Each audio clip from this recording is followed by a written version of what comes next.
Global Muchidão, realizing just transitions.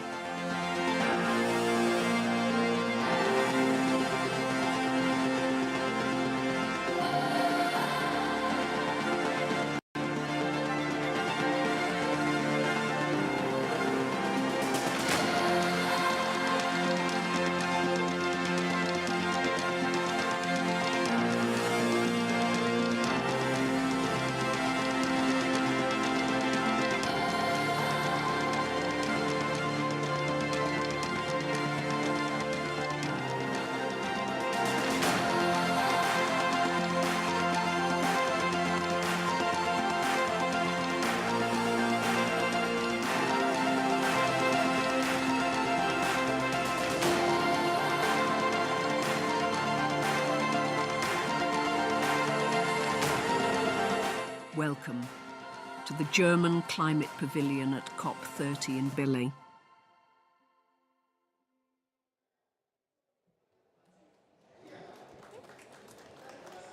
Hi everyone, I hope you can all hear me despite the noise. Thank you so much for joining us today, and thank you for attending this side event. Thank you to the German Pavilion for hosting us. My name is Anna Miserlu. I'm a climate researcher at the New Climate Institute. And today I'm presenting and moderating this event on the state of play in new NDC, scientific insight, social justice, and development implications. So I will soon hand it over to the panelists, but before that, I wanted to take a bit of time just to walk you through what we are going to discuss today. So as it's pretty clear in the title, today we're going to talk NDCs. So you know, COP30 is not only the Brazil COP, it's also the COP of targets, the COP of 2035 NDCs. And as you probably know, most countries were we had a deadline in February by the UNFCCC, but a lot of countries have not met the deadline. And a lot of NDCs have been submitted ahead of COP, just in a couple of weeks ahead of COP, and NDCs are still being submitted. But I think we're in a position to make quite a lot of analysis, and we already have quite a lot of insight as to the level of ambition of this COP, of the NDCs that were submitted so far. So I will think the panelists today will give a bit more information on this. But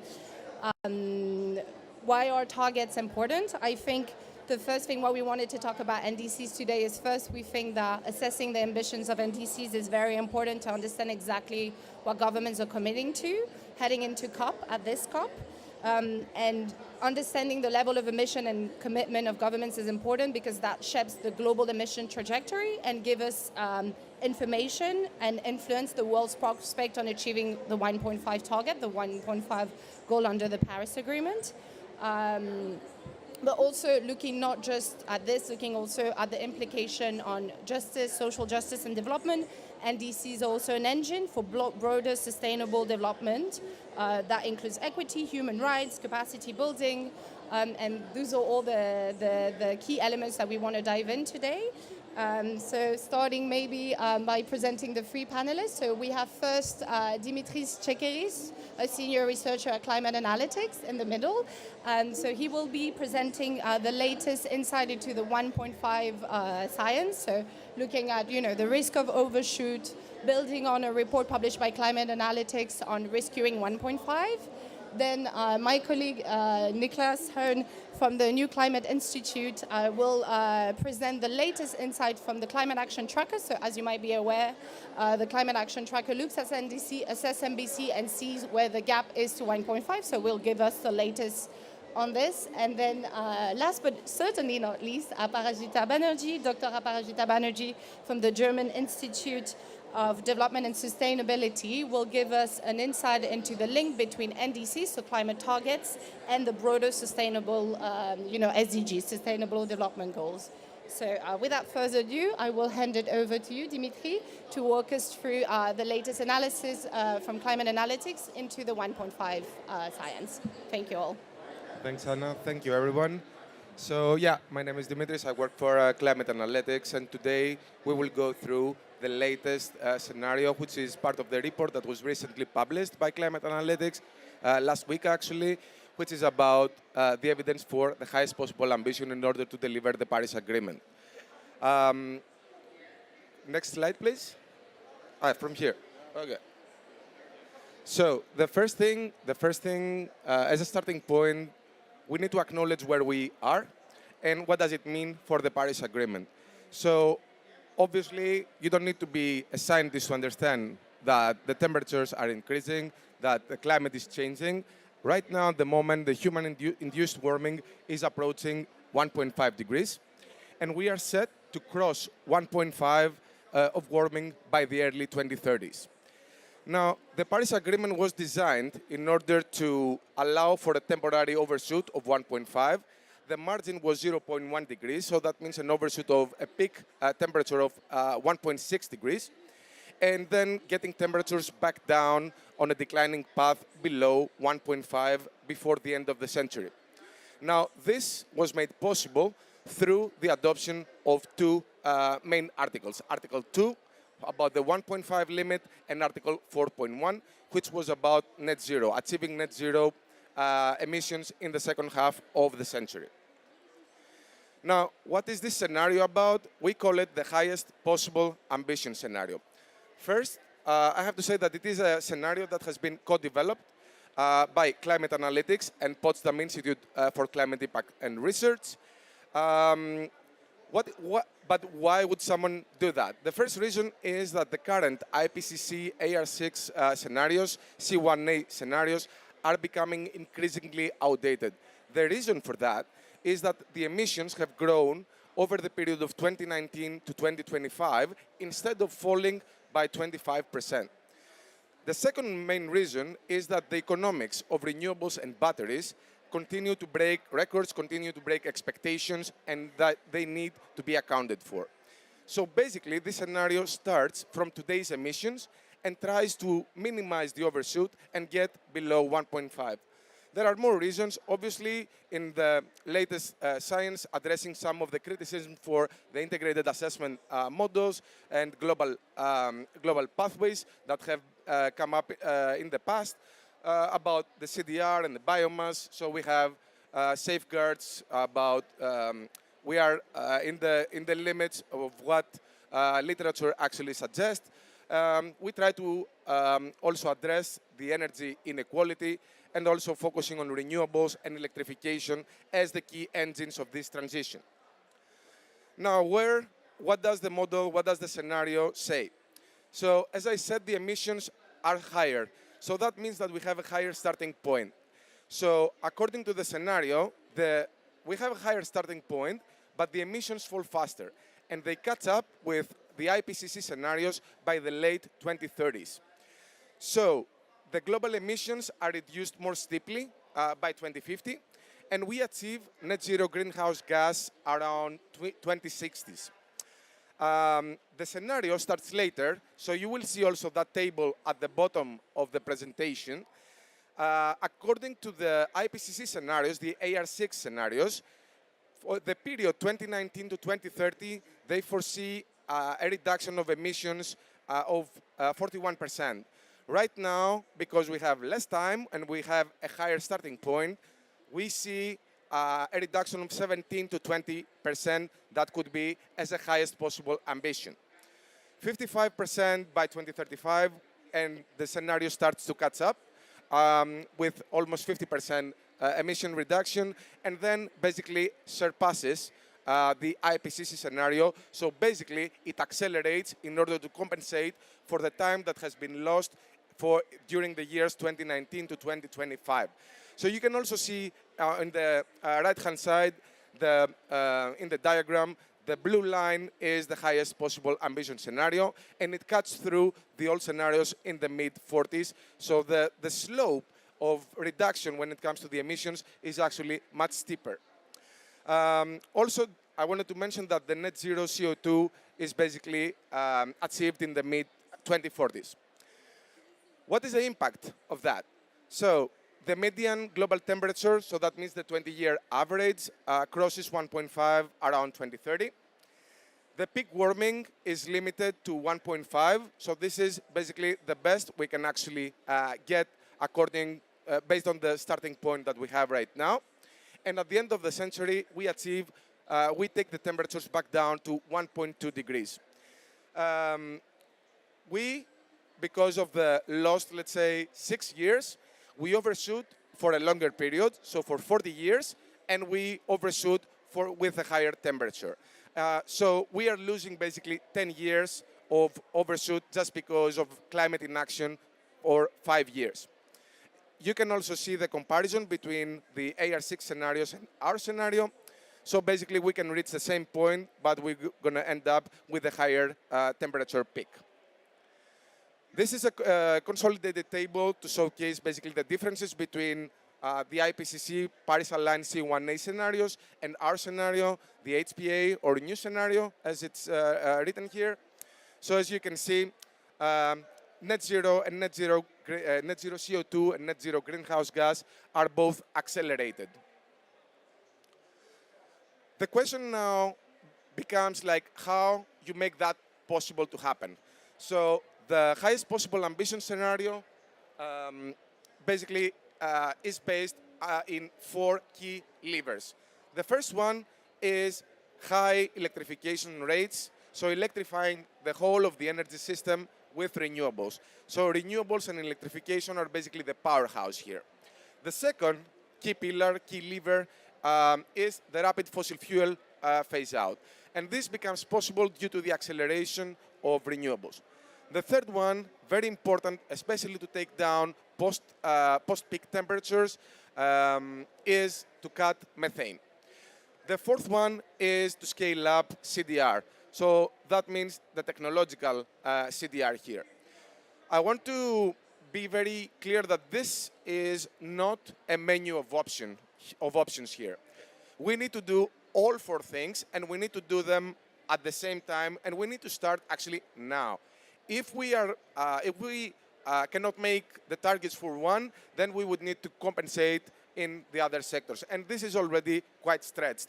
So, to finish my presentation, if we would like to see in the very short time frame by 2030, we would need to cut the emissions by 10 gigatons within 5 years. So that means 2 gigatons annually.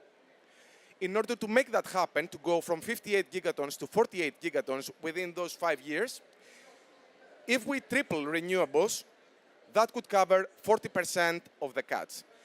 Electrification of all end-use sectors would give 30% of the cuts. And if we also do what we should do with methane, especially in the energy sector, then we could get an additional 15%. So those 3 levers could give 85% of those emission reduction by 2030. And this would be basically the foundation in order to accelerate action in the next decades. So thank you very much, and I'm looking forward also to the exchange and the discussion. Thanks. Thank you so much, Dimitri. We'll leave some time for questions in the end. So I think now we will move on to the second presentation by you, Niklas. And you will give us some insight into the latest analysis of the Climate Action Tracker, looking at the NDCs that were submitted this year. So maybe over to the next presentation. Yeah, thank you very much. And thank you all for being here. I'll present a few findings from the project called Climate Action Tracker, which is a project that we do at New Climate Institute together with Climate Analytics and ISR in Indonesia. And for the last, 15, 16 years, we were tracking what countries are doing and what their current policies are, what their pledges are, and where we're heading on the global level. And so let's have a look at this. Exactly, if it's there we are. Okay, thank you. Since we are celebrating 10 years of the Paris Agreement, this was our curve 10 years ago. These are global greenhouse gas emissions. 10 years ago, we thought they go up, up, up forever, and we would have 3.5 degrees by the end of the century. And that in contrast to what the Paris Agreement said, which is 1.5 is the goal that we need to have. So there's a huge, huge gap here. But fortunately, that is 10 years ago. We are not in that scenario anymore. So that's out. Where we are right now is this. Current policies, so with every action that countries have implemented, this is where we would head. So global greenhouse gas emissions are reaching a maximum kind of now, and then decline a little bit to the end of the century, and we would have 2.7 degrees. So in total, the annual, the global emissions remain now stable, and we are total 1 degree better than we were only 10 years ago, which is, I think, a big achievement of the Paris Agreement. But there's even more. It's not enough. We know 2.7 is not well below or 1.5. That's why countries put forward NDCs. And if you calculate all the NDCs until 2030, we'll get as low as 2.6 degrees, which is a bit better, but also not enough. And if you take the long-term targets into account, so the net zero targets that countries have submitted, it's 2.1. And if you are really, really optimistic, then, and you take all the net zero targets, also the ones that are not submitted officially to the UNFCCC, like the ones of India or also the one of the US, which is maybe not on the table anymore, then you get to 1.9 degrees. And this is all because, I think, of the Paris Agreement. Without the Paris Agreement, we would not have these kinds of curves to show. So the net zero targets, they give some hope if really implemented, but they still need to be implemented. And to be very clear, this is the update from November 2024. We are publishing an update for of all of this tomorrow, and I'm not allowed to show it to you, but I can give you a sneak preview. And unfortunately, the numbers are not much different. And that is really sad, because we had hoped that every 5 years NDCs come on board and change this. But unfortunately, this round of NDC updates has not changed that picture, which is unfortunate. Looking at it in the long run, though, this is a picture that we always show, and it shows the temperature that we calculated at different points in time. Yeah, so if you take the blue line, for example, it starts in Paris. That's what I said, 2.5 or 3.5 or 3.6 degrees. And we are now at 2.6, so much better.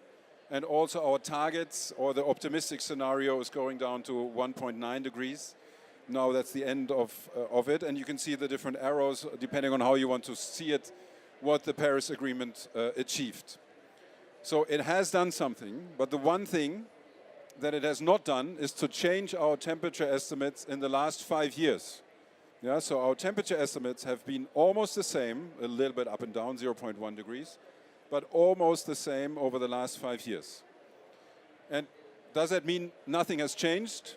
Actually not. Quite a lot has changed, and I'll show it on the next picture. That is, if you look at the global greenhouse gas emissions, this is what we had 5 years ago.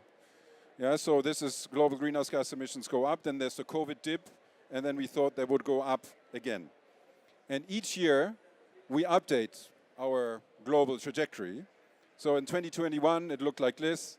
In 2022, it looked like this, 23, and 2024.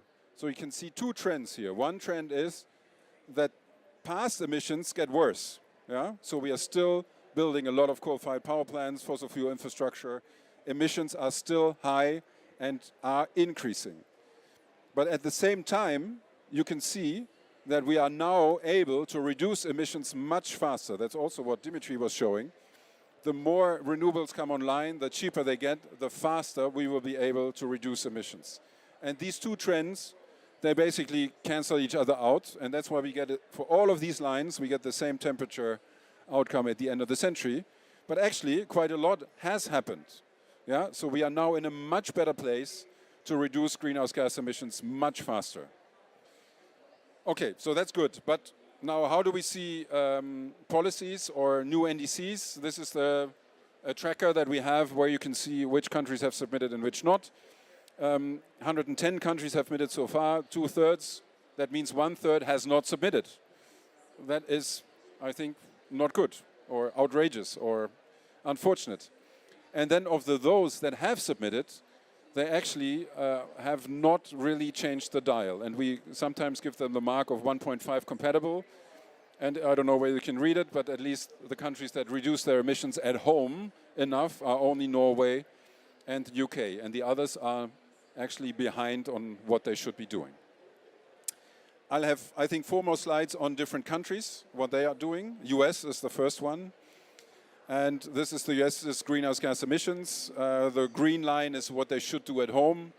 The green bars is what would be a real fair contribution for the US, so rapid reductions of greenhouse gas emissions.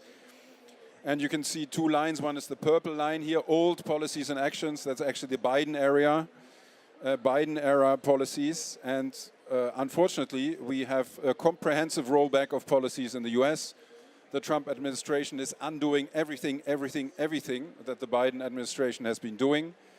And as a result of that, emissions are still reduced, but not as much anymore. That's the top line here, new policies, almost a gigaton higher in 2030 than it used to be under Biden. So this is remarkable and quite a lot and not really good. The positive side is renewables are still booming in the US, and half of the states of the US are behind climate policy. Quite a few are here actually and make that message heard that the US is, well, very divided when it comes to climate policy. But that point makes a big difference on the global level. 1 gigaton, that's really a lot. Next one on the list, still on the US. The US is also an exporter of fossil fuels and is really pushing oil and gas on the international market and uses all of its power to make trade deals and in return for reduction of tariffs. So that's a very new situation where a country puts all of its power against for more fossil fuels and less climate action. Anyway, looking at China, this is the emissions of China, huge. Again, we have the green line here. What if China had started in 2020 with reducing as fast as possible? Or what would be the fair share? In both cases, their real emissions are much higher. Looking at the black dots, that's the NDC, so the new NDC of China.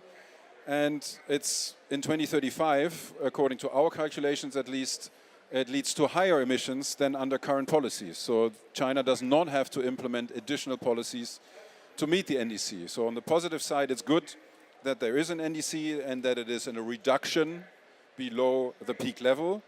But on the negative side, it could have been more ambitious. I mean, it's pretty clear that China will be able to meet their NDC in 2035. Another big player is the EU. EU has been very, very late with submitting the NDC. And it's a vague range, and unfortunately we don't have it on the picture yet, but it's somewhere between the blue and the green line, so it's definitely not 1.5 compatible. It's a bit more than their current policies, but I think we still have 10 years to 2035, so EU has to implement a few more policies and will probably also by far overachieve the NDC that they have put forward. Also a bit negative for the EU is that they set a 2040 target, and that 2040 target is watered down. They reintroduced offsets, which they had banned for 2030 and banned for 2050, but they now included for 2040, which is very unfortunate. Then another one is UK. That's, I already mentioned, one with a very ambitious target. Yeah, so the black dot here, the 2035 target, is actually below our green line, what we would say is a 1.5 compatible domestic trajectory. That's very good. So points for the UK. But the problem is the blue line that you can see here. That's their current policies. So UK has to implement quite a lot of additional policies to meet their target. So ambitious target, but so far too weak policies. One but last slide, a few positive and negative developments, because no, NDCs are not enough, but there's a lot happening.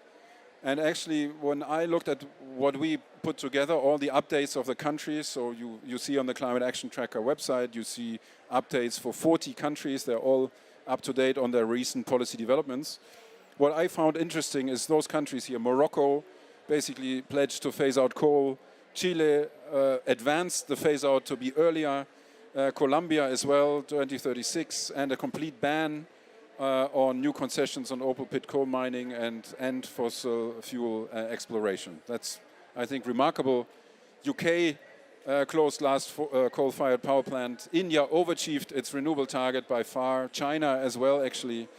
And Ethiopia banned the import of internal combustion cars already in 2024. So there is quite some good policy developments, all not enough, but I think good to look at these good examples. And when we look at NDCs, there's also quite some not so good things. And these issues are not new. We look at NDCs and national targets now for almost 20 years. And unfortunately, certain things always happen. So for example, you have a strong target, but no policies to implement, so not really credible target. Or you have weak targets that you implement anyway, you will achieve without any additional policies. Or reliance on removals, so not reducing fossil fuels, but relying on removals from forests. Or relying on offset credits that become very popular right now for a few more countries. So there's room for improvements. So the summary is Paris has improved our outlook on temperature, really good, not enough, but it has improved it significantly. We have the current update process has been a bit slow and doesn't really change our temperature outlook. Emissions are still going up, but the decline can now be faster. And the last one is there's still some good development, so look out for the good examples and try to amplify these good ones because that's what we need, a bit more action or a lot more action actually. Over to you, Anna. Thank you, Niklas. As Niklas explained, the Climate Action Tracker will release its latest analysis, so that includes, projections, his latest global warming projections tomorrow at 9 a.m. at a press conference, if you want to tune in. But I will now hand it over to Dr. Aparajita Banerjee for our last presentation that will look at the link between NDC and the broader SDG goals. Over to you, Aparajita.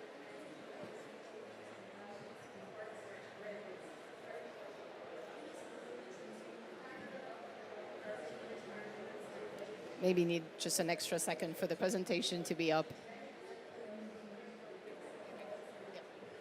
Yeah, so thank you all for coming. And in continuation of that, we looked into the scientific insights, and now we look into more of the social side of the NDCs. And how do we best do it is to understand what is the connection of the NDCs with the Sustainable Development Goals. So we know that, along with the Paris Agreement, there was also some development on the other hand on the Sustainable Development Goals. So the whole idea is that we should not just pursue climate action, we also have to pursue it in a way that is just and sustainable for all.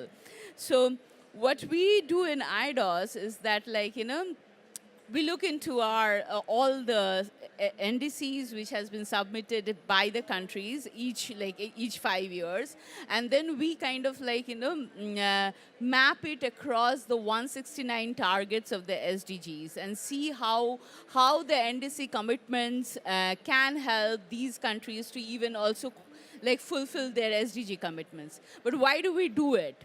So what the whole idea is that in most countries, NDCs and SDGs are followed in a very siloed approach. So different ministries are in charge of the NDCs and the SDGs.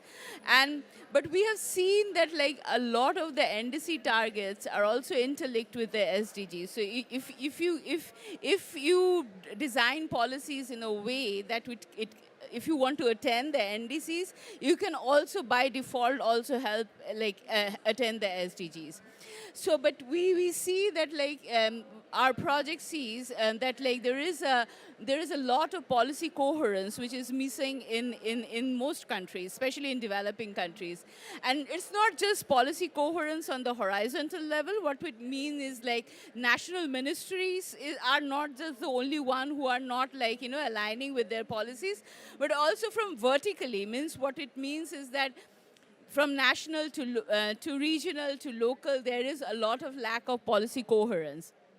So, and what it then means is that there is this ongoing debate in many developing countries that should we focus more on development or should we focus more on climate change? So what we are arguing is that if we develop policies better, then you actually don't have to make that choice. You can, and why is it helpful?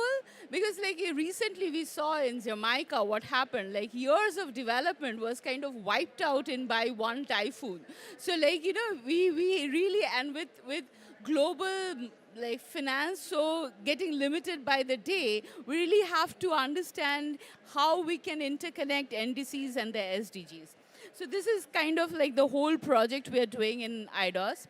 And this is kind of a background of the tool. This is an online tool. It is a free tool, and anybody can access it. And each time any country kind of submits their NDC, we kind of tease all the NDCs, each and every activity of the NDCs, and see how it can be mapped in, like, you know, the 169 targets. So what you can see is that we have a global map. So how are the NDCs helping to achieve the 17 global sustainable development goals? So there is the global map.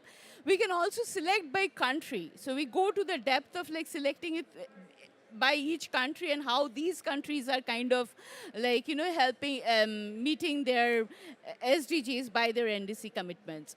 And also we go through to each NDCs as well, like, through to each SDGs as well, and see how are these NDCs being, like, you know, helping to achieve the SDGs. So what did we see? Like, as we know, the NDC 3.0 has been lately like submitted only this year, but what did we see in the last 2 rounds? We saw that there is actually a lot of progress through the NDCs to achieve the SDGs. First is like climate action, which is also an SDG goal, SDG 13. Then like affordable and clean energy is also an SDG goal, and very, very, very applicable as an NDC. There is also, in the NDCs, there is also an increase in the goal of, like, you know, no hunger. So they have also recognized that no hunger is a commitment under the SDGs as well. So there are also other goals which has been kind of looked into, which is also a co-benefit of the NDCs, which is like sustainable cities, which is an SDG goal. Clean water and sanitation, which is also an SDG goal. So when they're designing these NDCs, countries are also automatically trying to fulfill their SDG goals as well. So like now we kind of like, there is this whole the whole kind of like discussion going on that the transition to a low carbon economy should be equal for all, or like, you know, just and equal for all. So we were very curious to see whether the NDCs are actually doing anything towards reducing inequalities or not, or how is, like, you know, goal SDGs 10 being met by the NDC activities. What we found was that, like, you know, some of the NDCs are actually talking about like adopt social protection policies and promote employment, ensure equal opportunity, and then, like, you know, these kind of goals are kind of prioritized in the NDCs, but very few climate, like the NDC activities are actually talking about reducing inequalities. So what it means is that even though we are talking a lot about, like, you know, NDCs and just transitions and all those stuff, when we are looking into the policies and mapping the policies, we are actually seeing that they are not necessarily aligning very well with reducing inequalities. So it's not yet there. But yeah, so the next thing we also looked at was like, you know, how are the NDCs looking into gender equality? Like, are they delivering into gender equality or not? We also saw there are very few kind of like only 337 climate activities across all the NDCs submitted by all countries are actually mentioning gender in some form. But when they mention in gender, they basically mention about, like, you know, how do we increase the leadership skills of women? And the whole idea is that if we include more women in the decision-making processes, then the decisions will be much better and much gender inclusive. But what we found when we looked into much detail was that, like, you know, care work, or those work which mainly has a lot of women population contributing in that, they are not actually mentioned in the NDCs. Care work is actually a low emission kind of activity, which can be included as a green job in any kind of NDCs, but these kind of details are missing in the NDCs. Okay, so then, like, you know, we have kind of, anybody can go online and look into a tool, and we can go into the very details of that and see. But like what we are looking into, the NDC 3.0, which is not yet updated in our tool, but what we are seeing here is that, like, this kind of trends are continuing. It's not that the new set of NDCs are very hopeful in the sense of they will be achieving the SDGs. Very few countries, like Brazil is one example, which has kind of gone into the details of understanding how their NDCs can actually help also address reduce inequalities. And how the Brazilian NDC has been developed is that they have talked about reducing inequality in all levels, like in their adaptation objectives, in their sectoral mitigation policies, in their tax reforms. So they are kind of going to all levels. It's not like one word and being mentioned and like, you're done with it. So they've just gone into the details and addressed reduced inequalities in all their activities. Also, there is a different section in the Brazilian NDC which is dealing with just transition and climate justice. It is a section in the Brazilian new NDC, which is a very good sign, actually. And then we also continue to see that though gender issues or the word gender has been mentioned in a lot of the NDCs which has been submitted recently, there is again this whole gap, like, how do we, it's not like we will include more gender, but how do we really do it? Like care jobs, cultural jobs, which are low emission jobs, which see more women participation. To frame them as green jobs continues to be missing in the NDCs. There is a lot of talk about indigenous communities, about vulnerable communities, how do we include them? But what we see is that they are, by the term has been used in a lot of NDCs, but like concepts like free and prior consent, these kind of things which makes their inclusion of indigenous communities more inclusive, those kind of terms are missing. Even code of ethics, like how do we engage with indigenous knowledge, those kind of detailed inputs are missing. And also the whole idea of just transition, when we look into the NDCs, it's still kind of like concentrating on job creation and skill development. So whole just transformation, the whole topic which we kind of from academia and from the civil society organization think about just transition as transformative, is not actually being reflected in the NDCs that much, in the NDC 3.0. But having said that, we have only looked into the 61 NDCs which was submitted till September. There are more NDCs which has been submitted recently, so we'll go into them in details and we will keep on updating our tool. So what I would say, what I would conclude is that the connection between the NDC and the SDG continues to be very weak, and we are actually missing out on a lot of opportunities, because we can generate a lot of co-benefit if we kind of have very coherent policies between the NDCs and the SDGs. So thank you very much. Thank you.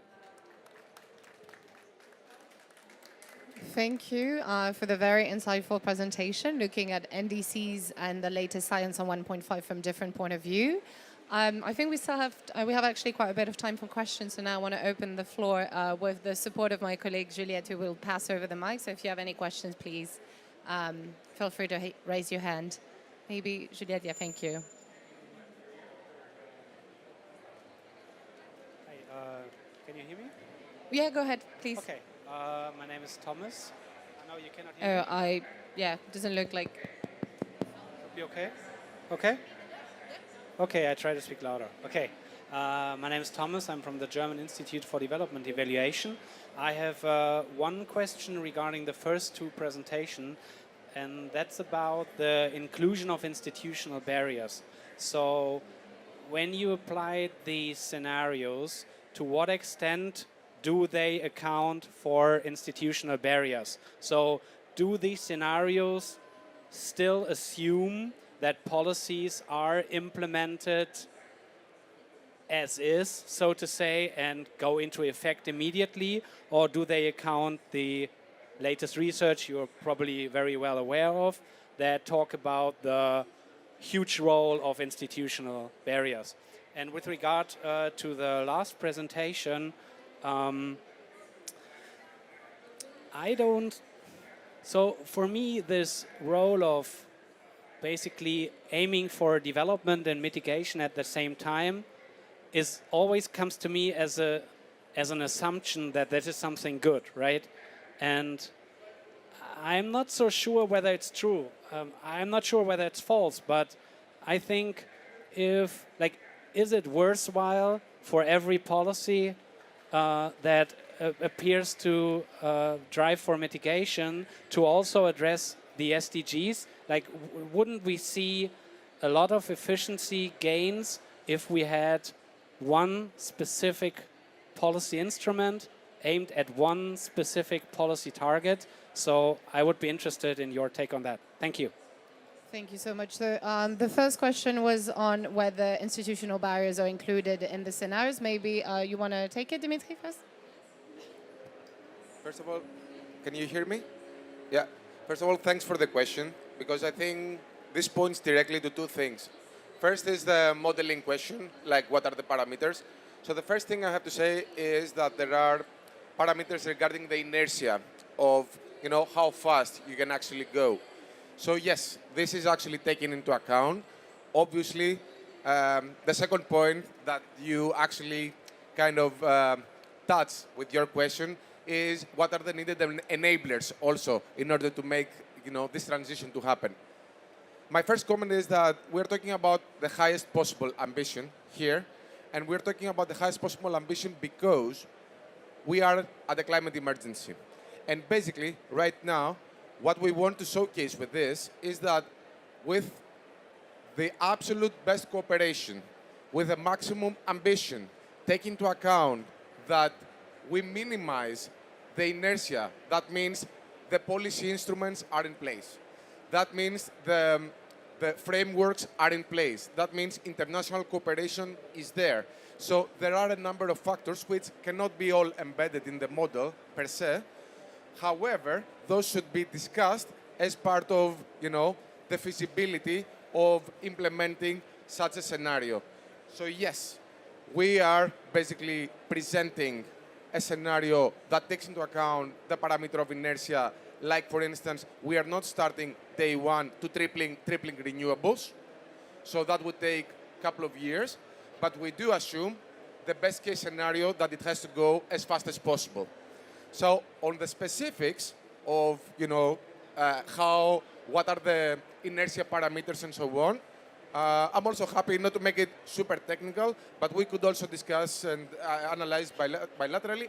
But we also have, and we will have more details announced on the website and through the report. So, but the second point on enablers, I would say, we talk about renewables. Even if we had tomorrow all the renewables in place, we don't have the grids. We have seen how much of electricity is basically getting lost. We are cutting down. Why? Because we do not electrify. We cannot store as fast as we produce the electricity. So electrification in conjunction with grids, that means transmission, that means distribution, that means also flexibility of the energy system are basically paramount in order to achieve those levels of transition and make, the tripling of renewables actually matter and make sense to materialize, basically. So, yes, thank you. And this is also a topic that has been kind of, in my mind for a long time as we were building also the scenario. Nicholas, do you want to add something as well? Maybe a quick one, because this inertia is a big question. And I think inertia is something that we can influence. Yeah? If we just go business as usual, then things will go very slow.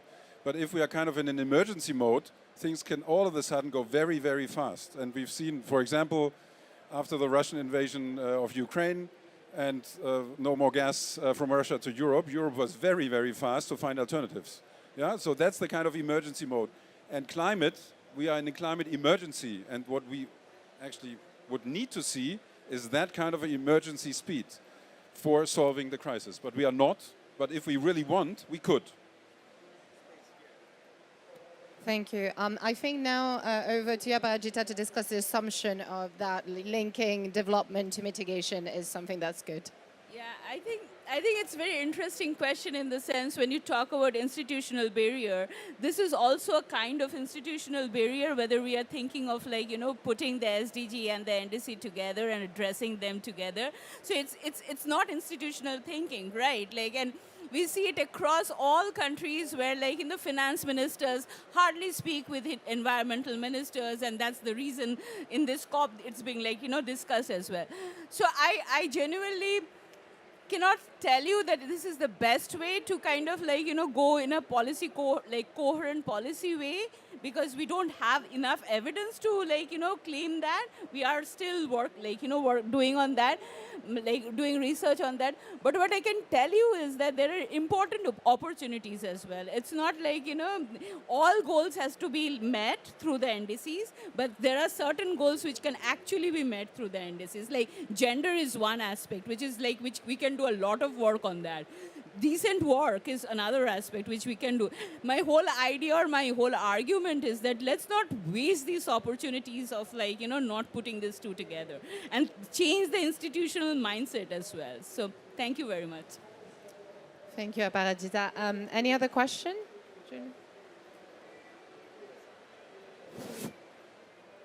Hello, yeah. My name is Christian. I have question to the two gentlemen. The first speaker told us about the perception of the most important things to do in the next 10, 20, 30 years and beyond. 4 major points. But as we are in the Amazon, there are many people here fighting for the nature-based solutions. For example, the tropical forest. You did not mention anything about tropical forest. So, do you think we can ignore that, or as you mentioned, it's even a negative solution to protect forests? That would be very interesting for me. Regarding the inclusion of forest in the solution, Nicholas, do you want to take it first and then over to you, Dimitri? Yeah, so to be very clear, I didn't say it's wrong to protect forests. It's total contrary. We need to protect forests. We need to do everything that the biosphere is as biologically diverse as possible, that it covers as much CO2 as possible. So that's absolutely fundamental. What I was saying you should not do is to trade one against the other. We need to reduce greenhouse gas emissions from fossil fuels and protect forests. It's not either or, it's both. And if what countries have been doing, they have said we reduce our overall greenhouse gas emissions, but in fact they're not reducing everything. They're doing something on forests, and by that not reduce emissions from fossil fuels. And that should be the wrong thing, and that's why, just to clarify that. And on forests, I assume it's important. Yes, obviously the position is that I just didn't show because we only had a few slides, but obviously the issue of deforestation, I mean, if you check the report also, it is also mentioned there. The model per se takes the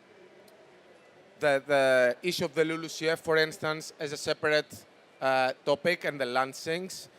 So basically we focus on the mitigation aspect of things. Not because we are not interested in the forest or the reforestation and so on the contrary. For the project that I'm leading, for instance, we have a few days ago published LULUCF profiles for quite a lot of countries to indicate exactly that. So that includes major countries like China, India, EU, US, Canada, Indonesia, and so on, which are, or Australia. Now, the second thing, speaking about forests, is that it looks like they're severely hit by the impacts of climate change.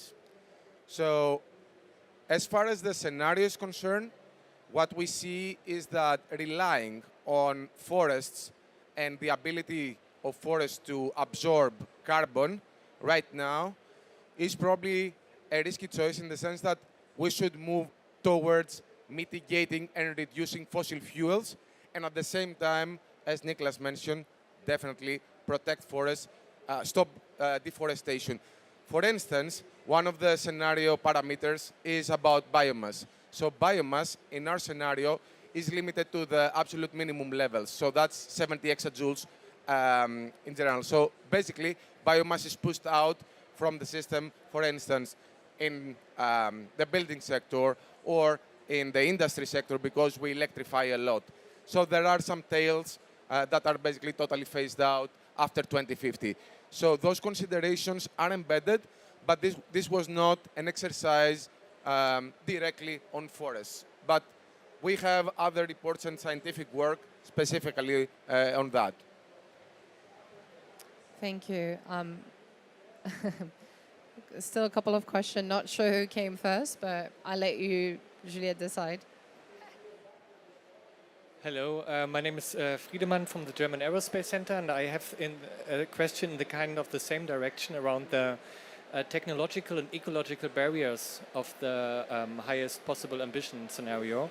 So I looked into the report just now, and you come up with CDR like demands of around 5, 6, 7 gigatons in 2050. And I was wondering about how you come up with these assumptions. Like I guess like renewables, methane reductions, transition away from fossil fuels, there might be some evidence around that. But these high CDR numbers, especially on a technological level like CCS, I guess you don't have evidence for that.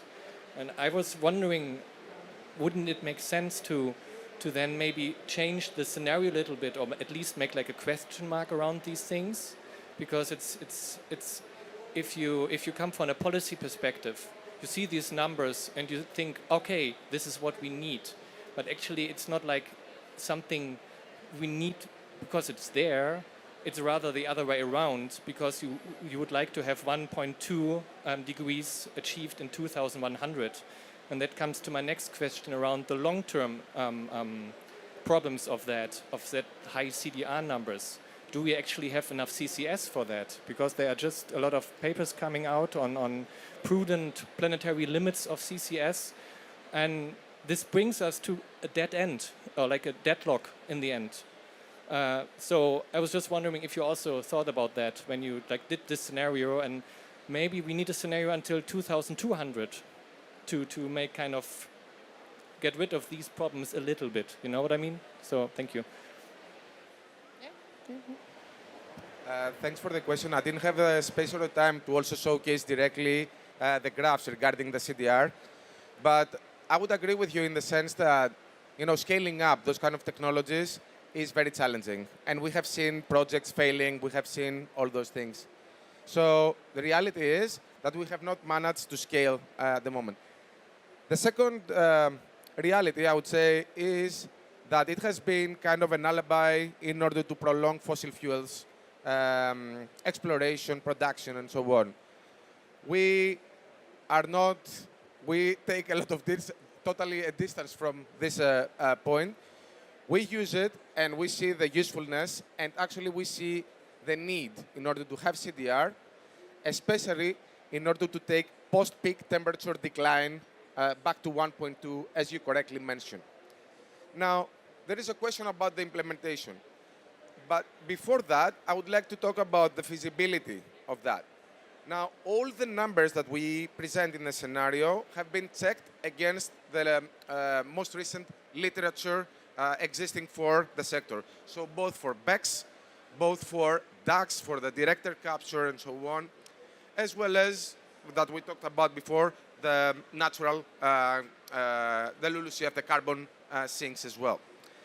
Now, if someone looks at the numbers, they look a bit scary. We, at the same time, made an exercise, which is also part of the report that you might be able to see.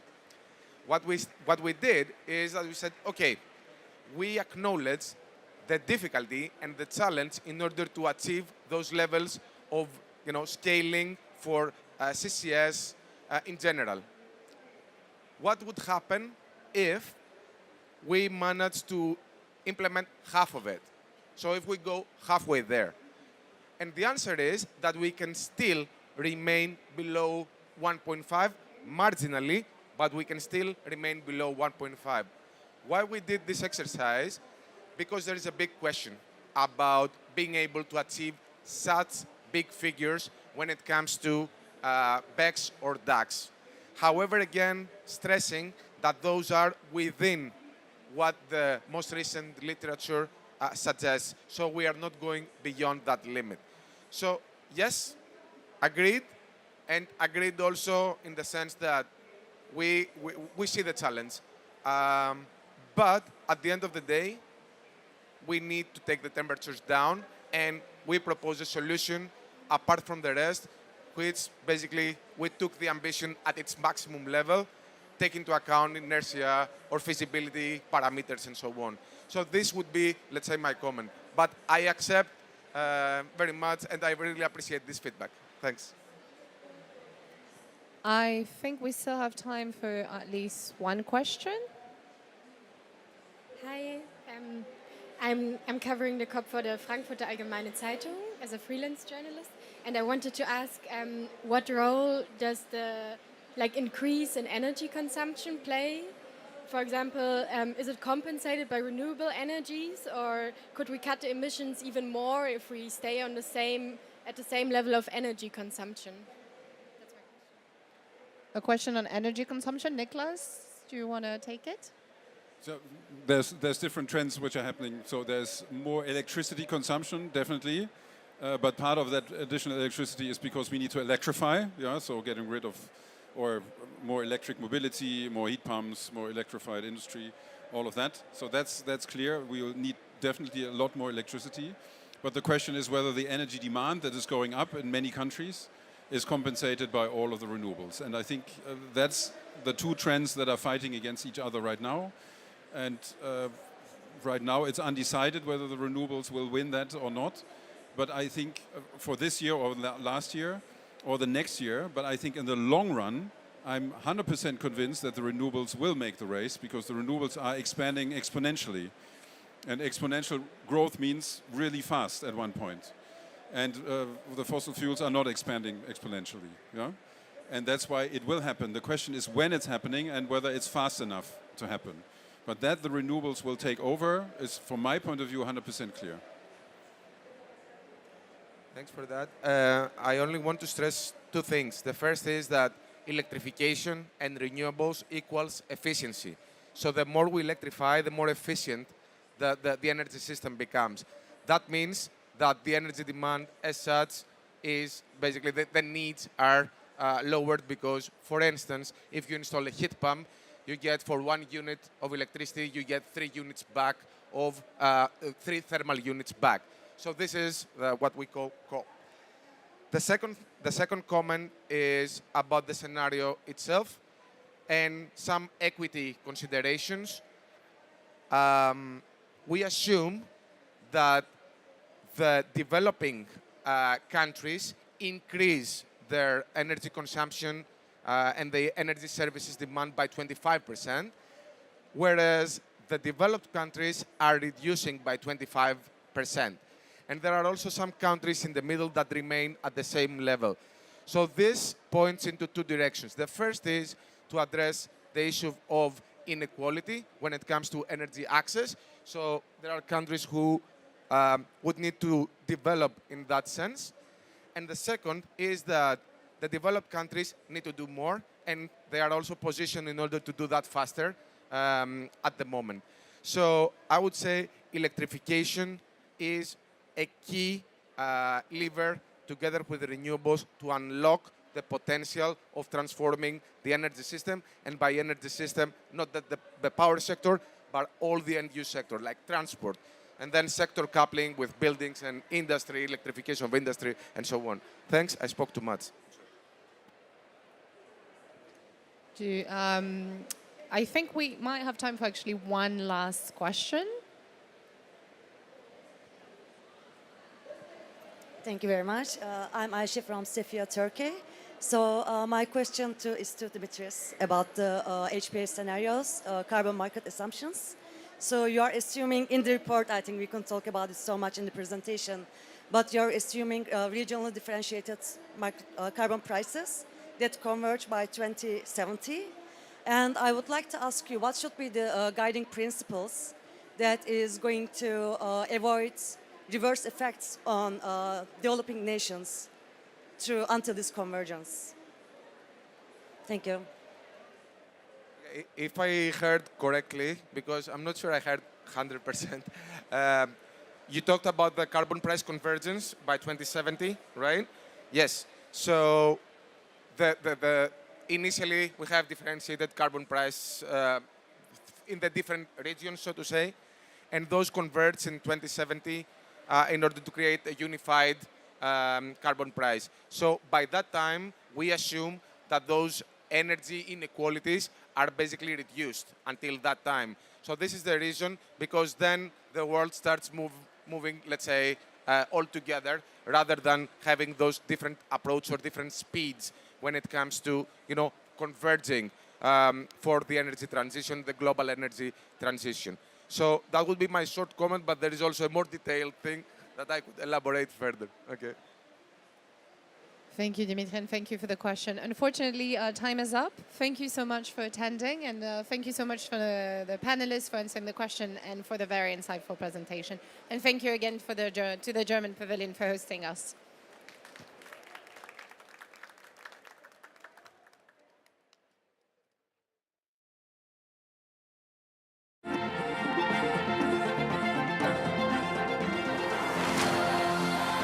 Global Muchidão, realizing just transitions.